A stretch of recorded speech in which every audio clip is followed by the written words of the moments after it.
सतयुग में व्यक्ति की उम्र लाख वर्ष निर्धारित हुई, त्रेता में 10,000, द्वापर में 1,000 और कलयुग में कितनी उम्र बनी?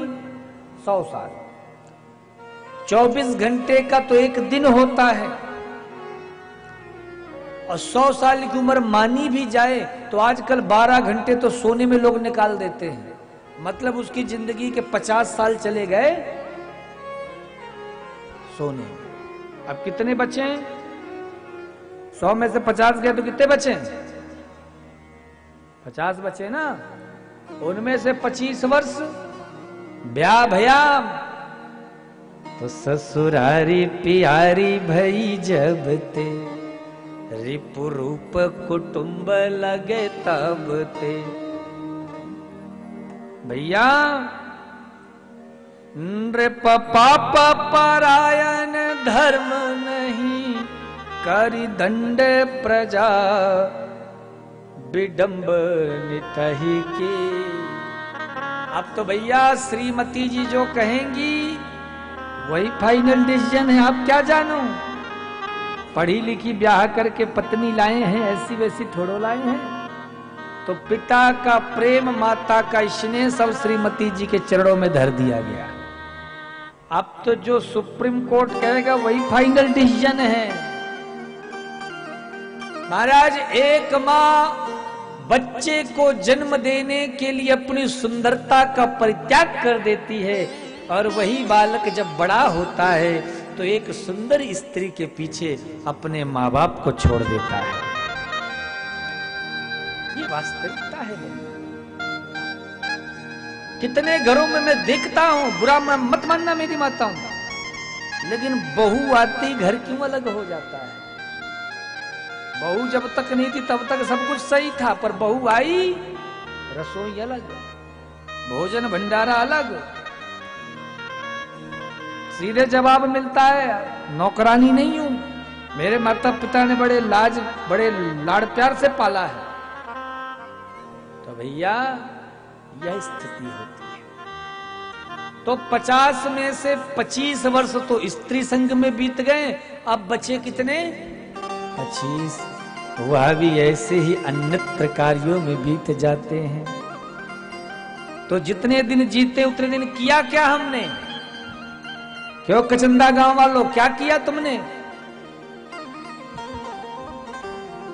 बस व्यर्थ में ही जीवन बिताए दे रहे हैं, व्यर्थ में। हमारी आधी से ज्यादा उम्र तो हंसने, नाचने, खेलने, कूदने, खाने, पीने, रोने, गाने में बीत जाती है। किसी को कहो भजन के लिए, कहते अरे महाराज ये कोई उम्र है भजन की, ये कोई उम्र है कथा सुनने की। भैया जिस दिन प्राण छूटेंगे उस दिन वो यह नहीं देखता है मृत्यु की, भैया ये अब 80+ हो गए तो इन्हीं को ले जाएंगे। मृत्यु कभी भी आ सकती है, किसी पे भी आ सकती है, और कभी भी लेके जा सकती है। तो जितने दिन जिए उतने दिन करो क्या? श्री व्यास नारायण भगवान कहते, संत गाते हैं, श्वास श्वास पर कृष्ण भजी, वृथा श्वास जन खोय, अन्ना जाने या श्वास की आवन हो ये न हो। जो श्वास गई है वो लौट के आएगी कि नहीं, इसका विश्वास मत करो। हर परिस्थिति में अपने आप को गोविंद से जोड़ लो।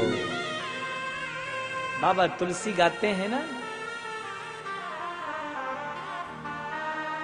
कर से करम करम बिना, कर से करम करे बिना, कर से करम करम बिना, कर से करम करे विधिना। मन राखा हूँ जहाँ कृपा निधाना, मन राखा हूँ जहाँ कृपा निधाना, मन राखा हूँ जहाँ कृपा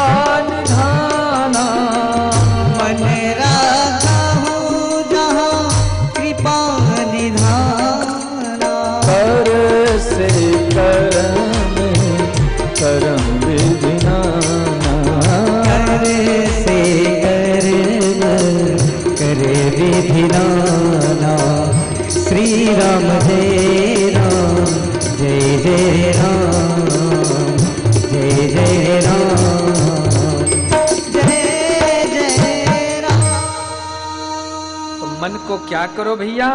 बोले मन को गोविंद के श्री चरणों में बांध लो। मन ही मिलावत राम सो मन ही करत फजीत, मन के मारे बन गए बन तज बस्ती माह। भैया मन की खटपट नहीं मिटेगी तो कहीं भी जाओ कुछ भी कर लो, तुम्हारा कल्याण नहीं होने वाला है। इसलिए मन की खटपट को सबसे पहले मिटाओ। यहां से आपको अगर चित्रकूट जाना भी हो ना महाराज, हवाई जहाज से भी जाओगे तो कम से कम 2 घंटे का समय लगेगा, लेकिन इस मन को चित्रकूट पहुंचने में कितना टाइम लगेगा? आधा सेकंड का भी समय नहीं लगने वाला है। तो सारी समस्याओं का जड़ ये मन ही है। साधक कहता है, मन से बड़ा बहरूपी न कोई, पल पल रचता स्वांगे निराले। माया ममता में उलझा रहे वो, पड़ जाए जो मन के पाले। मन के बहकावे में मत आ, मन राह भुलाए भ्रम में डाले। तू इस मन का दास न बन, इस मन को अपना दास बना ले। तू इस मन का दास न बन, इस मन को अपना दास बना ले। ये मन बड़ा चंचल है, भटकता रहता, कभी यहां कभी वहां, कभी वहां कभी वहां, यहां भटकता रहता है। हम मन के गुलाम बन चुके हैं। मन ने कहा चलो कथा सुनाए तो जाएंगे, मन ने कहा रसगुल्ला खाने का मन कर रहा, अरे आज जरा चाउमीन बर्गर पिज्जा खा के आते हैं, आज जरा जीभ लपलपा रही, आज कुछ चटपटा हो जाए, आनंद आ जाए। अरे भैया तुम गुलाम बने हो इंद्रियों के, और इसका परिणाम क्या है? ये मन अगर तुम्हारा कंट्रोल में होता तो इंद्रियां इधर उधर भग सकती थी क्या? इंद्रियों का स्वामी है मन। इंद्रियां है रथ के घोड़े, और उस रथ का जो सारथी है, लगाम है, वो है मन। मन तुम्हारा इतना चंचल है कि सारी इंद्रियां तितर बितर हो गई हैं। अरे भैया एक रथ में 4 घोड़े जुते हुए हैं, और यदि उसका सारथी सही नहीं है, उसका लगाम पकड़ने वाला, तो कभी महाराज घोड़ा दाएं भगेगा, कभी बाएं भगेगा, कोई घोड़ा पश्चिम जा रहा, कोई उत्तर जा रहा, बोलो रथ की क्या दशा होगी? इसी प्रकार से हमारी इंद्रियां हैं। आंख कहती है सुंदर दृश्य देखो, कान कहता है सुंदर संगीत सुनो, जीभ कहती है सुंदर रसना चखो, नासिका कहती है सुंदर गंध लो, हाथ कहते हैं सुंदर स्पर्श करो, पैर कहता है सुंदर स्थान में विश्राम करो। ये सारे मन के ही तो हम गुलाम बने हैं। तो इसलिए इनका जो सारथी है मन, इसको साधो। मन सध गया